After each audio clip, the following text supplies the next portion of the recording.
joints. So you can see this is a very old piece from the 1800s, and it had quite a bit of water damage.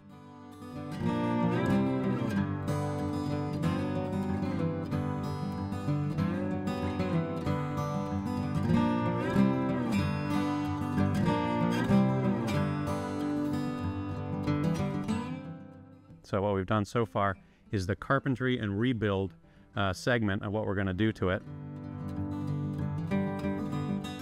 You can still see there's a lot of water damage in the finish, and that's all going to be addressed next. But we wanted to get it structurally sound first. So when we're talking about restoration, it's more than just the surface level of refinishing.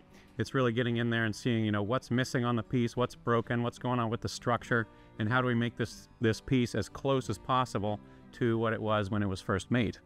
So when you get in here, a lot of these moldings were missing, so we fabricated those. This will all be stained in later. Over here on the mirror, this carving was made from scratch, respecting the same design as down here. This piece was actually cast out of a resin. Because we had a copy right here, we could make an exact copy by making a mold and casting it with resin. We can make it out of wood also, but the customer wanted to save a little bit of time there by just making a copy of the other one.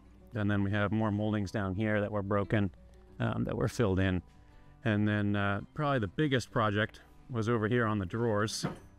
And this is when you really get deep into the piece, you start to realize how bad it can be sometimes. But these drawers were not only very old and rotten, but they'd been used so much that the bottom section of the wood was just eaten away. It was just rubbed back and forth on its guide so many times that it wore away the bottom inch or so.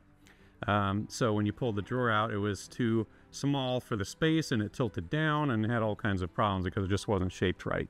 So what we did was we cut a clean edge there and patched new wood into that spot, so we have a nice smooth even surface to run on the guides, so it comes out nice and straight now, works on its guides really well. And we put a new back on the drawer so that it would be a solid box again, because these joints were all breaking down and it just wasn't structurally solid anymore.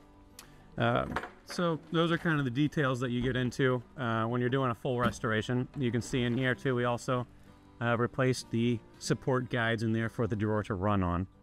And then I can pull out this other drawer. And when we're doing restoration, we try to save as much original as we can. So if there's good material there, there's no reason to get rid of it. So this drawer back was okay up to about this point. So again, we made a clean cut and patched in a new piece of wood there. And of course, the new wood is all going to get stained, sanded and stained so that it matches the old. So it looks like a true restoration. Anybody with an eye can tell it's been patched, but it's been patched with techniques and materials and quality of what a craftsman would have done in the 1800s when this piece was made.